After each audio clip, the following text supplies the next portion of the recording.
think we should get started. It's about almost 5 minutes after 10, and I want to make sure that we have a chance not only to hear from Deborah Jorgensen, but also have a chance to ask any questions. So we're very fortunate today to have one of our own present to us. Deborah Jorgensen, who you all know from CC, is the managing attorney of the San Diego Office for Disability Rights California. As we were talking prior to her presentation today, she has a long history of and commitment to employment law, dating from even when she was in law school and doing related work. Also of note, I think, as we listen to the presentation, is Deborah's perspective on employment for people with disabilities, and that it really is grounded in the fundamental value of how we all feel about the value and importance of work in our daily lives, and that the transition for youth with disabilities should be no different for those children than it is for typical children. So they should face the same joys and challenges of being prepared and assisted and supported as they make that leap from school to work. Deborah said today that she will pepper her presentation with her own personal experience, so I'm not going to provide any other background. I'll let Deborah speak for herself. But welcome, Deborah, and I'm going to turn it over to you now to tell us about Disability Rights California and your specific focus on employment-related work. So thank you. Sure, of course. Thank you for inviting me to talk to everybody, and I think it's probably a timely conversation to have. It's, now that CC is kind of wrapping up, and I think it's useful to everybody to know more about our organization and to know, the assistance and the type of cases that we can take. So can everybody see my presentation? Yes. I just want to double check. Okay, because I keep getting notes that say I've lost connectivity and then it kind of blanks in and out, but I, just holler if something looks like it's not working. Deborah, you're going to need to say what you're looking at because there are several people. We know Catherine Campisi and Linda O'Neill are not on the Adobe Connect.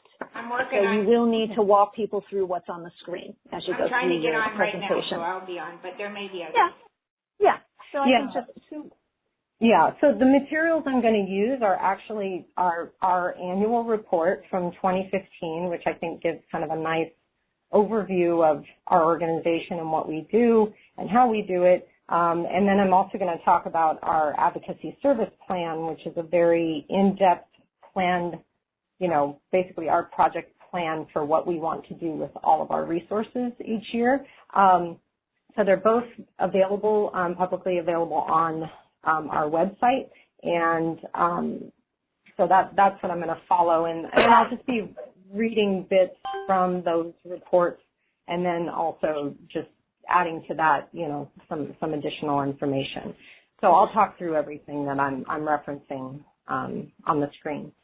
So just to give you a little bit of background, Disability Rights California, we are a nonprofit organization. So we're a private nonprofit. We were created by the governor in 1978 to protect the rights of people with disabilities. Our mission is to advocate, educate, investigate, and litigate to advance the rights of Californians with disabilities. According to, so federal law mandates that every state in the country have a protection and advocacy system. And DRC is California's protection and advocacy system. So, and in fact, our name, I'm sure some of you knew us before we were DRC. We were called Protection and Advocacy. And, protection and advocacy organizations look different across the United States. Some states have their protection and advocacy system as kind of like an arm of the state, but we were created to be private nonprofit back in 1978, and we've stayed that way since then. Our our federal mandate is to protect and advocate for people with disabilities.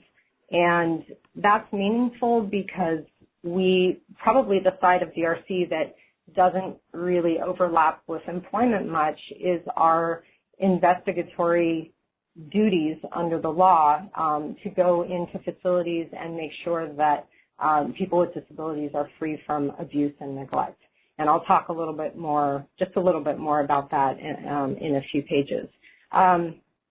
We have so the whole protection and advocacy system for every single state, we have kind of a national umbrella organization that's called the National Disability Rights Network. They do lots of policy work. Anytime something comes down from the federal level, they're training all the P's and A's on what it means and what our obligations are to enforce it. And NDRN was really the agency that sparked the, competitive integrated employment push many years ago. And it's something that DRC took very seriously, and we wanted to incorporate it into our advocacy plan at that point in time. And we've done that, and you'll see that more when we go through the advocacy plan in a little bit. The next, I'm flipping down to page 3. This is our executive director, Catherine Blakemore. She's been with us for many years. She's an amazing advocate. She actually just won the Lauren Miller award for lifetime commitment to civil rights issues from the state bar, and she's going to be recognized later this month at the annual meeting. So that's just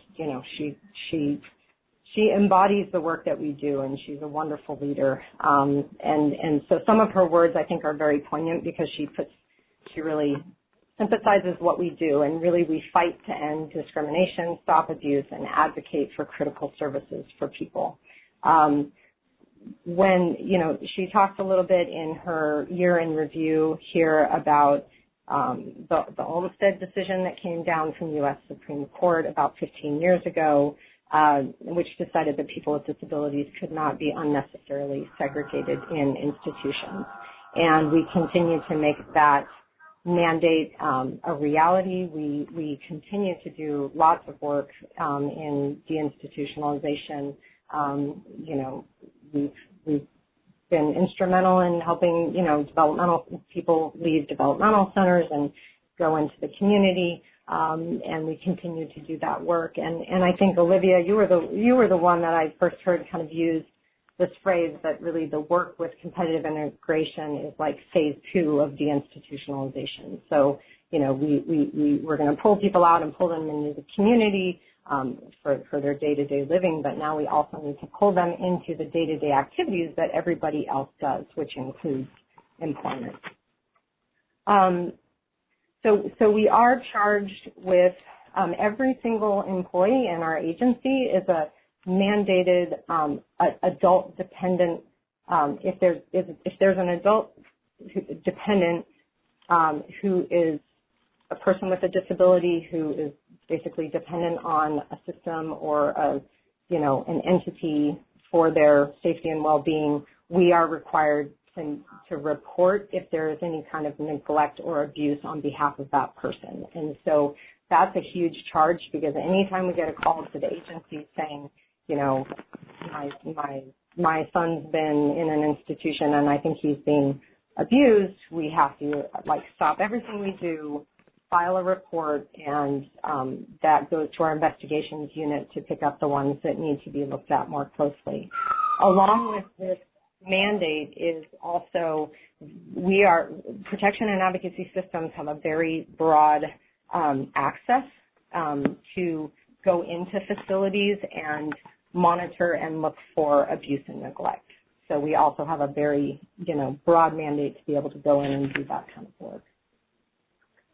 I'm going to go down to page 4.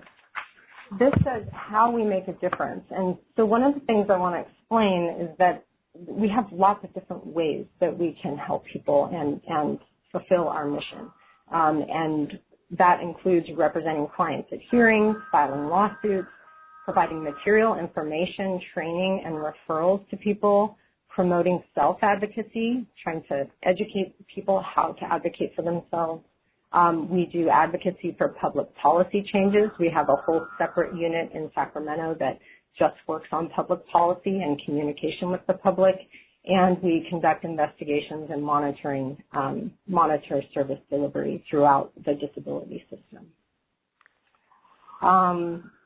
And interesting, we don't have this statistic in this annual report. We used to always report it, but a majority of we handle over 25,000 cases a year, which is huge.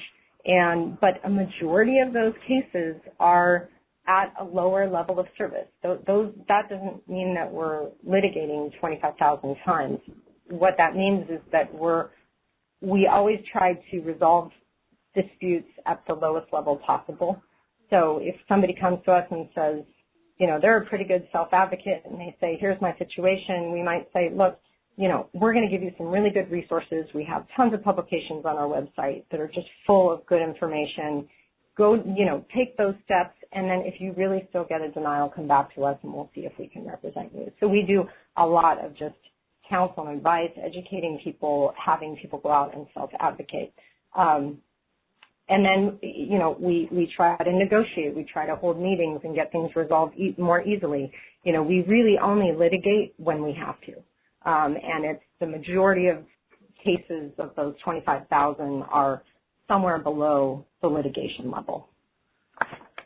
So then I like the annual report because it's really focused on, examples of the cases that we've gotten involved with and the type of results we've gotten for people, and it goes through kind of the whole realm of, the subject areas that DRC can assist with. So one of those areas is, and that's listed on page 4, is discrimination. So discrimination that people with disabilities face in almost any context, trying to get services through public agencies, through private companies.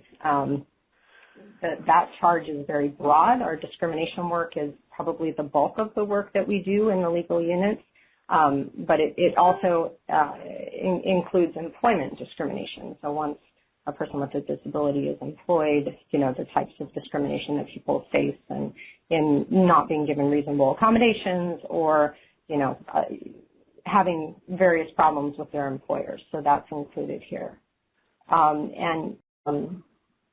So going back to let me pause for a second. Does anybody have questions or comments or anything so far?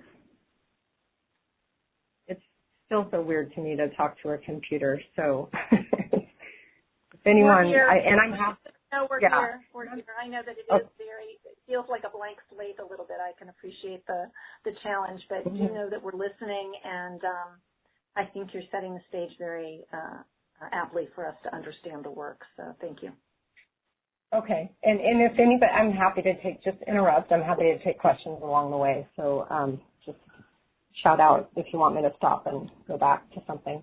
So just scrolling through, I'm not going to go through all the vignettes and the stories here, but I more just wanted to show you the breadth of the work that we do. So under the kind of larger heading of discrimination, we work on, parking issues, transportation, service animal issues, housing issues. Housing is becoming really the bulk of, affordable housing for people like on Section 8 waivers and that kind of thing. We just settled a lawsuit with the City of Los Angeles in a piece of litigation that we were involved in that commits $200 million to affordable, accessible housing in the City of Los Angeles. So that's huge. Those types of systemic cases is really where we're trying to focus more and more of our energy. We really want to, we help individuals on a daily basis, but when we can have a larger systemic impact, that's really, we tend to focus lots of our resources on those types of cases. So going through this, so page 6 is actually a story about employment. So in this case, this is a DRC client who we took the case to hearing, and ordered the Department of Rehabilitation to make modifications to this individual's van so that he could actually continue to get to and from work. So this was not a situation of, an individual with intellectual and developmental disabilities, but our CAP advocates that work, they represent clients across the whole spectrum, not just our IDD folks. So community integration is another kind of large, heading, lots of work in terms of benefits and benefits like Medi-Cal, managed care Medi-Cal, in-home support services, nursing waiver services. All that stuff kind of falls under what we call community integration. And the reason we call it that is because these individuals who qualify for these services, if they did not have these services in the community, they would be in an institution. And our work is always focused on getting people out of institutions into the community with the supports that we needed, which is almost always a less expensive route than keeping people in institutions. So one of the cases, and I want to bring this up because I think it's a pretty inspirational story. So this involved, because I used to do a lot of work with benefits as well, and this involved a young man who came to us when and he has a very severe form of muscular dystrophy.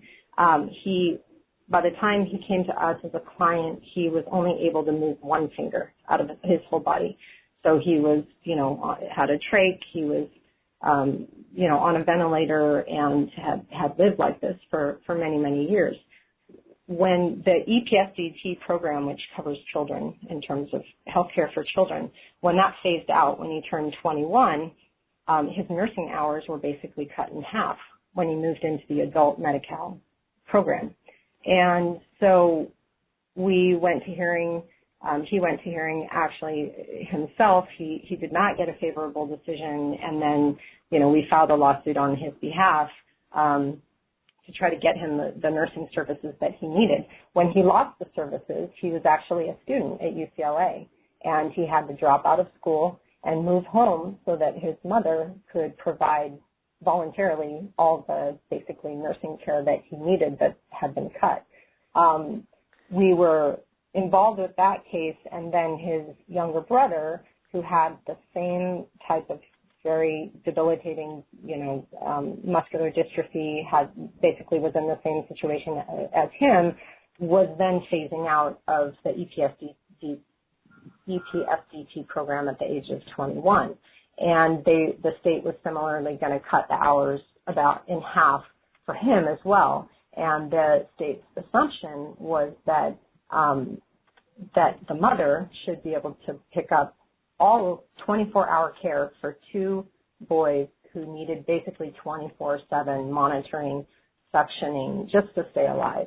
And at this point, the mother wasn't sleeping. She, you just can't imagine. She had the rooms next to each other, but she was, not being a trained nurse, basically responsible for keeping these two boys alive, just herself, all night long. And so we got involved. We went to hearing on behalf of, I handled the hearing on behalf of the younger brother. We got a favorable decision. That the process with the Medi-Cal decisions is that once an ALJ, an administrative law judge, makes a decision, then the director of the health and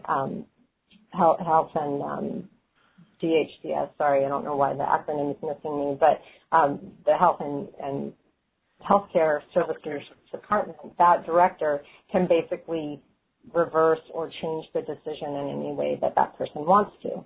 So in anticipation of that person, changing that, we actually filed a federal lawsuit to keep the services that the younger brother had in place, and we were able to settle with the state, pretty quickly, and both boys now have 24/7 nursing services, and that has allowed the older brother then went to UC San Diego, got his political science degree last summer, and just started law school.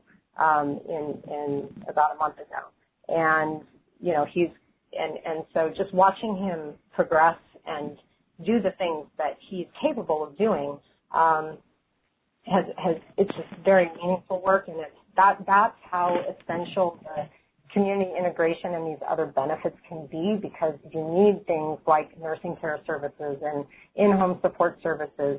You have to have those things in place in order for people to get out into the community and work and go to school and achieve and live up to their potential. So that's an example of how the work we do in one group like community integration really intersects with the employment work as well. Well, let's see, I'm going to keep going through. So I'm still going through the annual report. We're on page 8. We're talking more about, you know, some of our work getting in-home support services for people. Another vignette is about moving somebody out of a developmental center into her own apartment. We have an example of a woman who needed to be out from under a conservatorship because it was very difficult for her to function in that conservatorship, so we were able to move her out of that conservatorship and set up the supports that she needed. We also do work, I'm on page 10 now of our annual report, so we also do work with special education. So, you know, historically that had been where we really focused, that's where we had done like our transition work. So, you know, individuals in the school system who needed, you know, transition services, that's where we were doing that work. We've kind of moved that work now over to our employment-focused group, but this group still does work on transition issues, and sometimes it's in the context of a kind of a larger systemic case. So we do lots of special education. We do, you know, housing. We do quite a bit of housing work now. Sorry, I don't know why this keeps saying I lost. Okay, I'm back.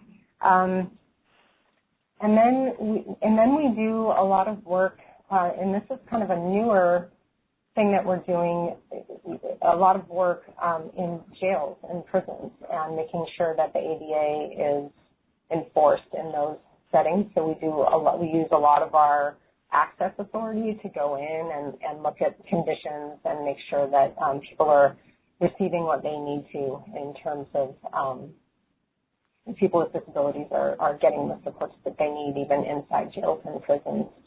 So these stories are about that. We also work with, you know, in much of our litigation, we work with pro bono law firms who will partner with us and provide some good resources. We also have, you know, lots of attorneys and other people, you know, college graduates that just want to come and work for us, and so we have a lot of volunteer staff as well. We have about 220 employees statewide, and our main hub is in Sacramento. That's where we have kind of our executive and other units, and then we have a Bay Area office, we have a Los Angeles office, a San Diego office is where I am, and then also a satellite office in Fresno. So then there are some stories here about abuse and neglect. So these are stories where, you know, people were being, like, you know, unnecessarily restrained in hospitals. So we came in and were able to you know, do an investigative report and in some situations move them into the community. We have, as I mentioned before, like a legislative unit that tracks legislation. We support or oppose or, you know, go neutral on many bills affecting people with disabilities. So that's a separate unit we have up in Sacramento. We also have a federal grant that's focused on voting rights and voting access for people with disabilities. So we've kind of recently hired more people on that team, and we're really beefing up our efforts to get people with disabilities to the polls for November. So there's some good stories about that. We continue to do work under our mental health team. You know, the parity laws where, you know, mental health conditions need to be provided by private insurance companies to the same degree that physical health care is provided, so we are monitoring that. We also have we have, since our mission is really focused also on education and encouraging people to self-advocate, we focus a lot of our quite a few resources on sending advocates around the state to do that kind of training. And so we have a special program, like a peer self-advocacy program, where these individuals will go into different groups and work with them on the issues that are meaningful. They'll bring in some of our attorneys to talk about certain subject matters if there are certain issues that the group wants to hear about. So that's a really neat program, and just really helping people in a peer setting self-advocate for themselves and learn about their rights. We always have we have a huge focus on reaching out to underserved communities, and we continue to have very kind of bold goals about how we really want our services that we provide to the community to reflect the census data and census numbers throughout the state of California. So we kind of look at it regionally and we look at it statewide, and we're always making efforts to get out to the groups where we don't have enough clientele. So we do lots of outreach. Let's see, I'm almost to the end of the annual report. The last two pages are just kind of interesting in terms of some of the facts about our agency. This is on page 19. So the number of people we served in 2015, majority of them, 11,551, are individuals with developmental disabilities. Another about 1,600 have physical and sensory disabilities. So we served over 25,000 people, which means we assisted them at some level of service. And we were able to field somewhere, 500,000 calls about legal problems and get people referrals and resources that they needed if we couldn't help them.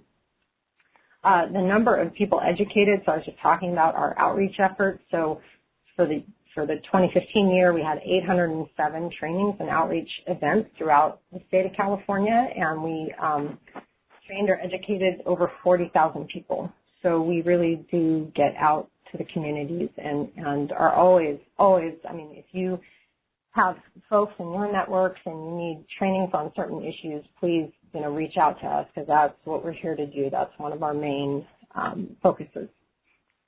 Number of people who benefited from online resources. So, not surprisingly, people more and more access our website. So we have like 750,000 website visits, and actual publications downloaded from our site was close to 250,000. So we're, we're working hard. We've got our hands in lots of different places, and I really believe in the mission and the vision that we have, and I think we do a pretty good job of serving people. The last page of the annual report is some of our fiscal data about kind of where our revenue and support comes from, and the majority of it comes from 7 different federal grants that we receive, and this goes along with this mandate, right? We're the protection and advocacy system for the state of California, and we get different types of grants that serve different types of communities. So we also have contracts through the state of California. Our Office of Clients' Rights Advocates are stationed at all the 21 regional centers, and they provide advocacy services for regional center clients. So that's a state contract. We also have, through the Department of State Hospitals, we also have contracts to have advocates in every single state hospital. So that holds, OCRA, our Office of Clients' Rights Advocates, and then OPR, which are Office of Patients' Rights, are kind of their own separate entities, but they're all under the umbrella of DRC. We have like firewalls between the different agencies, but we're able to, collaborate in very meaningful ways to try to protect and serve the people that come through the various systems. Some of our revenue comes from the State Bar, California State Bar, through a Equal Access Trust account, and some comes through program income on the trust accounts held by attorneys throughout the state. So we get some income through that, and those those are really focused on serving underserved communities. So that's the funding that really gets us out there doing our outreach and really, representing clients from those underserved communities. So, and then this kind of lists our expenses, and then we did have some leftover money from last year. And as a side note, we've been restructuring our whole agency to move from a regional-based model of services. So before, if it was somebody like, the San Diego office would cover San Diego County, Orange County, Riverside, and Imperial. So if anybody called us from those places, it would get, funneled through the San Diego office, which is where we would access the attorneys and, work up cases and that kind of thing. So now we've changed our whole business model so that we're providing services across by subject matter. So we have, an employment team who's just focused on employment and will take clients from anywhere across the state of California. So that also entailed changing our intake systems, because we used to do it regionally and now we do it statewide. And that's actually been my kind of pet project over the last 9 months, was basically, changing that system from a regional-based system to a statewide basis. And we've kind of successfully been in that statewide intake mode since July over the summer, and things are working pretty well. So we're still working on our restructuring. So I'm going to pause there for a minute because I want to get a different document up. If does anybody have any questions, comments?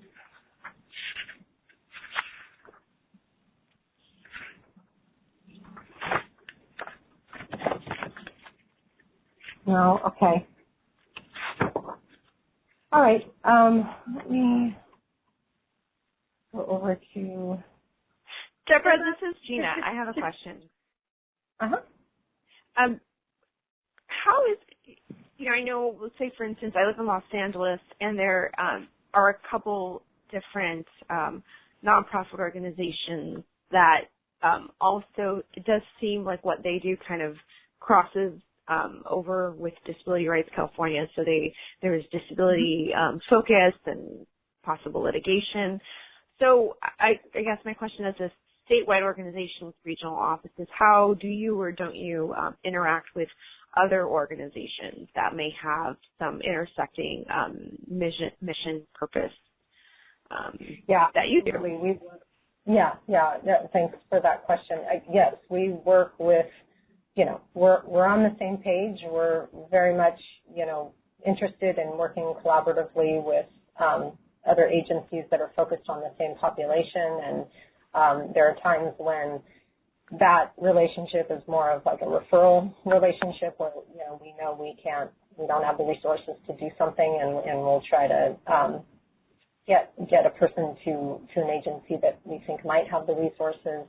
But yeah, we work jointly with many different firms. We do amicus briefs, which is it's called like a friend of the court brief. And so in any kind of very systemic, impactful decisions that are in the process of being decided by a judge, it can be federal court or state court, sometimes we'll join with many of those organizations and file what's called like an amicus brief, and basically say, here's some education on the law, judge, that we think, and some perspective that we think you should have. And so we do that work collaboratively with them. We file lawsuits, with groups, with other groups sometimes.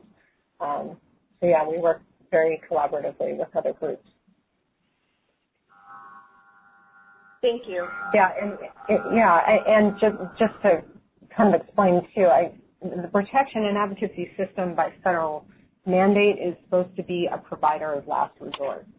So what that means is we really, our number one focus is to represent people who have no other possibility of representation.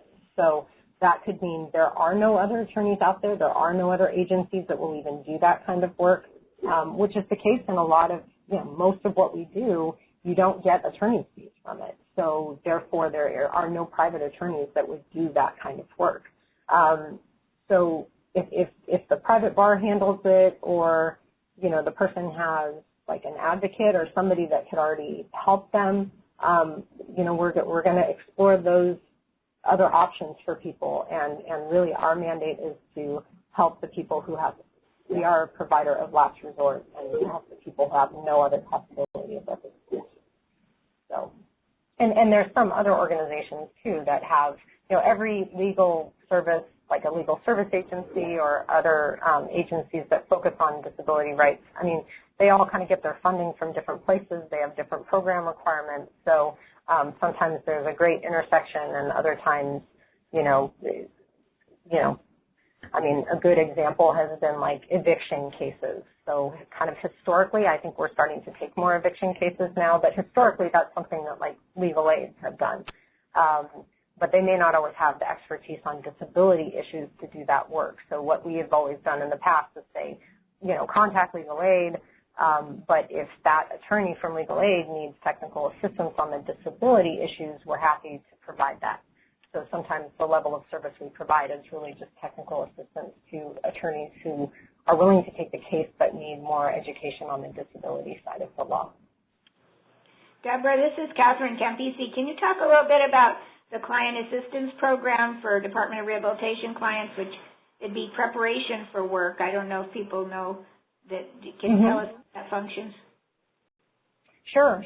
So in 2012, we kind of became the Client Assistance Program for the state of California, and it was, at that time we set up offices throughout the state of California. We knew the clientele we needed to serve, so it's anybody who's a client of DOR or trying to become a client of DOR, so they can go to our CAP advocates and basically if they're having trouble getting services or becoming eligible or anything like that, we can assist them.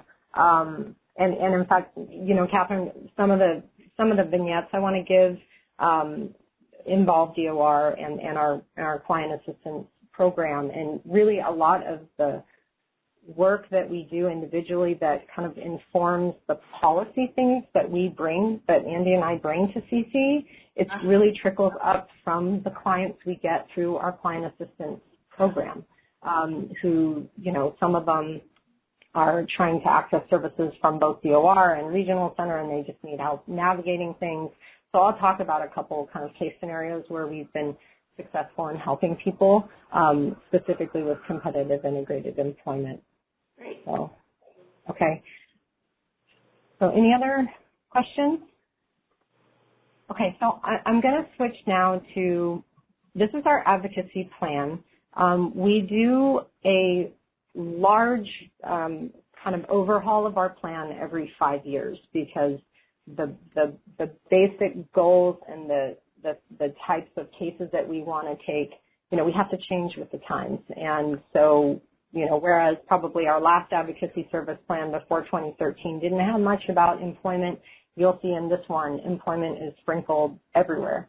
And so this is our guiding principle. This document is so meaningful. The first thing I give to new employees is our advocacy plan. It's all in there. It tells people exactly what we do, exactly what we don't do, exactly how we, screen cases, how we fit the calls and the situations we get into our plan for what we feel are the most pressing issues for people with disabilities. And this is so we have a 5-year plan, and then every year we have objectives, like specific things that we want to do. It's like our work plan for what we want to do for that year. This is our plan from this last year, and we're in the process of creating and editing and finalizing the 1-year plan for next year. So this is an agency-wide process. We get together, we collect data, we have a public comment period for 45 days. We incorporate all the, information and suggestions we get from the community, and we actually run numbers to see for everyone that commented on employment, what were the subcategories of employment work that were the most important to people. So we'll actually, when the attorneys come around and create these objectives, we're really looking at all of that data and making sure that we serve the community in the way that they want to be served. So, sometimes when people call us and that's just not one of our priorities right now and they get really upset, it's part of what we have to do as an agency to conserve our resources. We can't do everything in all cases. We have to have a mechanism for choosing what's most important, and we really do, since we take so much information in to make these plans, we know that it is based on what the community really wants. It's not necessarily based on what every individual wants, but collectively it is what the community has told us that they want. So so this is and then next, at the end of next year, because you see the advocacy, the 5-year plan is 2013 to 2017. So then next year we'll start the process of our next 5-year plan, which is even bigger process. So anyway, this is where it all starts. So one of the we are responding to, when we create these plans, we're really responding to changes in our environment and in the environment nationally and at the state level and locally. And the commitment during this 5-year period was that DRC would redouble its efforts to protect and advance the rights of Californians with disabilities, and we would use all of our advocacy tools to ensure that people can live in barrier-free communities of their choice with the services that they need to be successful, to stop abuse no matter when or where it occurs, to increase employment opportunities with competitive wages, to maintain access to businesses and services available to the general public, and to provide up-to-date knowledge and tools so that people with disabilities can be equal, passionate, and full participants in society. So as you can see, I'm kind of reading from a segment from page 3 of this advocacy plan. Employment really became a very very big issue for us and something that we really knew we needed to focus a lot of time and energy on.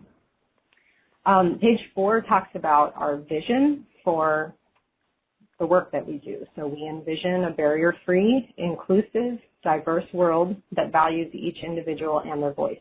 In this world, all people with disabilities enjoy the power of equal rights and opportunities, dignity, independence, and freedom from abuse, neglect, and discrimination. So that's our vision. I've already talked to you about our mission, but that involves, educating and providing people with disabilities with dignity and equality, independence, and freedom. So those are, so then we get to kind of our main advocacy plan principles, and these are the principles that guide our legislative work, that guide the work we do through all of our outreach, that guide all the legal work that we do. So these are, and one of the major topics is increasing access to employment. So that was in integrated environments. So that was one of our main proposals for this 5-year period. So kind of stepping forward to, this document on page 7 talks about what we do. So this gives examples of the types of things that we do and the different levels of service as I described above.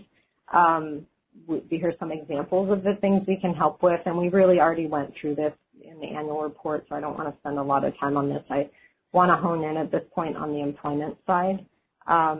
There are some things that we don't have resources to help with. So generally, we will not represent in criminal law, family law, bankruptcy, or workers' comp proceedings. We don't file personal injury lawsuits. We don't help people fill out Social Security forms. We do help people once they're on Social Security to, if there's any kind of barrier to work created by something that happened with Social Security Administration, we will intervene and try to assist.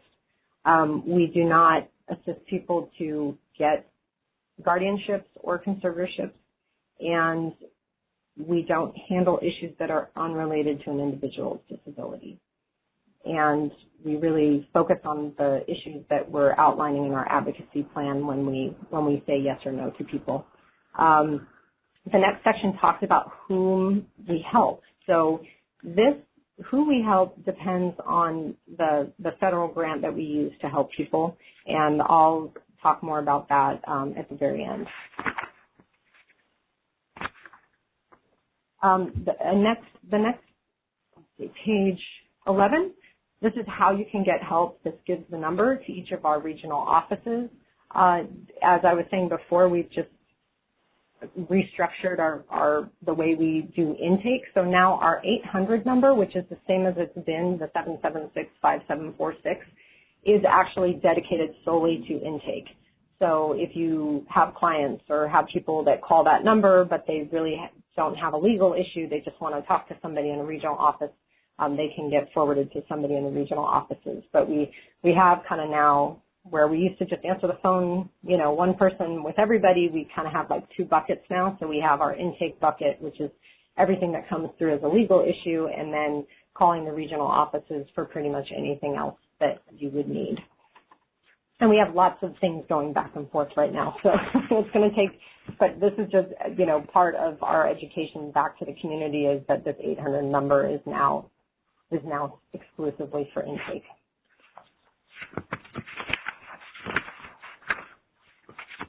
So I'm going to go forward to page 20, which outlines our main impact areas. So the areas where we've decided we're going to focus are on access and discrimination issues, community integration, employment, mental health, youth, which includes special education, and peer and self-advocacy. So those are our major areas that we're focused on. And then what this advocacy service plan does, it goes into great detail about the specific work that we're going to do in each area. So I'm going to flip through to the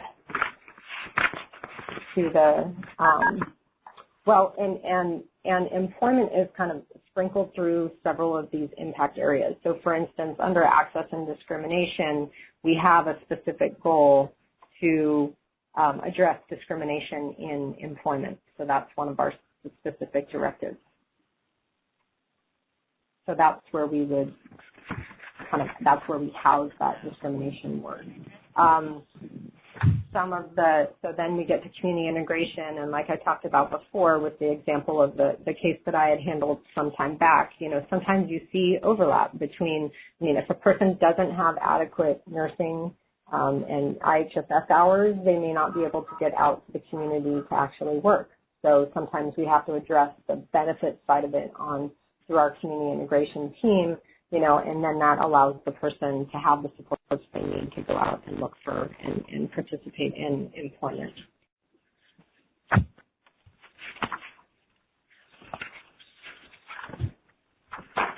Let's see. I'm going to keep scrolling through here and get to so it used to be called employment. It's now called our work incentive team, and now I'm on page 33 of the advocacy service plan. So our work incentives team, our vision statement for this team is we envision a world where people with disabilities have the opportunity to engage in integrated employment with competitive wages and benefits. People with disabilities will receive the supports and reasonable accommodations they need to enable them to enter and remain in the workforce.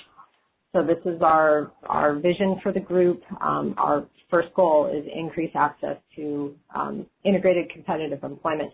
At the time when we wrote this, I think we were still calling it ICE, but you know now it's CIE, so I think that's a better term for it. But I'll give you some. So I'd like to just kind of give you read a couple case scenarios from from this last year where we've really fulfilled this goal. So one example was a youth who in her kind of training school program had been in a group supported employment setting. She's been folding pizza boxes and rolling silverware, and she really didn't want to do that. Her goal was to become an assistant in an office, like a file clerk. And so we advocated with the regional center to revise her IDP to reflect the goal of competitive integrated employment, we also were able to advocate with DOR to get customized employment funded.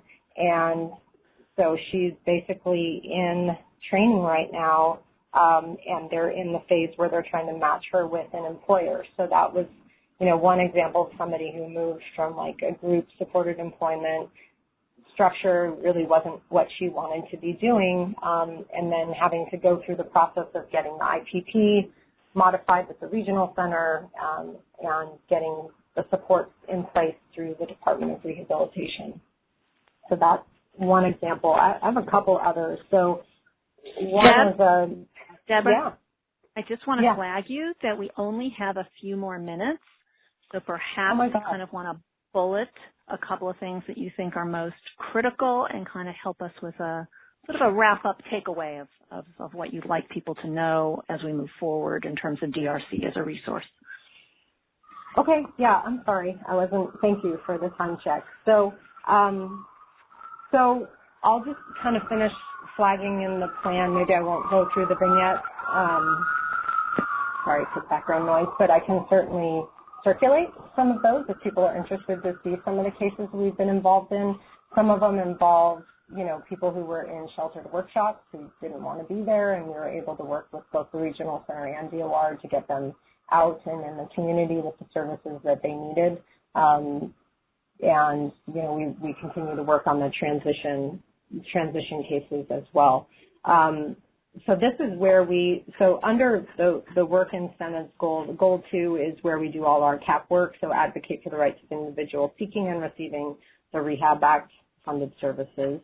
And then we also do work under our PABS grant, which is specifically for beneficiaries of Social Security. So we advocate for, anything that's a barrier to employment involving Social Security, we can help clients with that. The goal 4 talks about kind of the transition services that we continue to be involved in. And then kind of a newer part of our program is that we have the work incentives and planning assistance unit for 3 counties in California, San Diego, Riverside, and Imperial. And so we are now the WIPA program. We have a staff who are the WIPA program for those 3 counties. So we're doing a lot of good work with the actual, how to get people secure in their benefits while they're working side of it. So that, that more or less, that sums up really what we do that's focused on employment.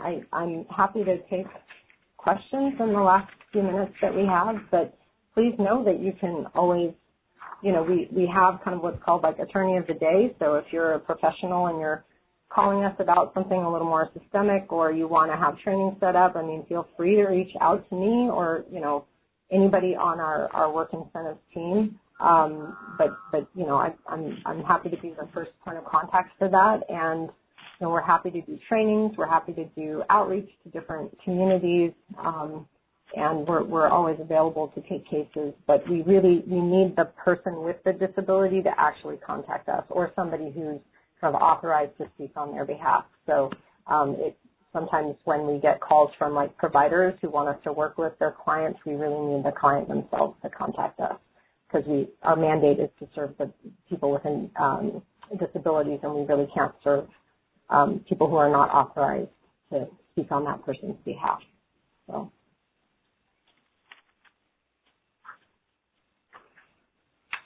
Are there any more questions? Like, would people want to get kind of some snippets of work that we've done specifically on CIE in the last year? I think it would be terrific if you want to forward that information to Rachel. She can distribute it to the group, which I think people would be very interested. I know that I would be, to hear some of the specifics. I think you ended well with us, so that people know that it's critical that you're an information resource, but to actually get services or the attention of an attorney requires the individual themselves to contact you. And that depending on where it sounds like a little bit, there's variations across the state in terms of some of what is available through DRC in terms of the advocacy, employment, or benefits planning opportunities, and that they would look towards that individual office to find out what they specifically offer. However, you could go through any of the doors, and if it's not that office, another office might assist you. Is that accurate? Or is it regionally specific? No, it's not regionally specific anymore. It's more like statewide teams. So, but you have to kind of, you know, if you're going to have a lawsuit, you got to have an attorney that's like somewhere near where the person is. You know, we still have to staff them locally, but we can bring things to the team, you know, in terms of what we can take and what we can. And just to emphasize too, so the WIPA programs are throughout the state of California. We have. Oh, they are. Okay, great. Oh yeah. They're, you know, DRC only holds this one grant down here in the South, and that's all that, you know, they only allow one agency, you know, one agency can only hold one grant in a whole state. So those other, you know, those other WIPA programs, they're throughout the state of California, and I think they're just like a really underutilized opportunity for people. And, oh, I should mention too, youth with disabilities, particularly IDD, are a target population of the WIPA program across the United States. So they really, really, really want the WIPAs working with youth who are preparing to work and navigating the whole, how do I, you know, maintain the benefits I need and move into employment. They can walk through all of that, and they give very specific plans about what the person needs to do at what period of time. It's actually quite, it's really good work, and it's very helpful to people that want to go into employment or are like, you know, especially if you're already working with DOR. Now, DOR, I know, has their own work incentive, you know, folks too, but, you know, if that doesn't work out or they don't get what they need, or, you know, they're going to be having their DOR case closed, then they can still come to the WIPA program also. Well, thank you. Well, I think we're going to wrap things up. I think I speak on behalf of everybody that this has been a really informative opportunity to learn more about DRC. Just when you think you're familiar, there's new layers. We look forward to any additional information that you might provide to us. On a personal, professional note, I'm thrilled that DRC is our federal partner, along with the State Council and our other fellow USEDs. And thank you for, I mean, Andy's not on the call today, but he's been the lead and along with Catherine Campisi for our policy work. And we're very grateful and appreciative for all the work that you've done on behalf of advancing policy in California.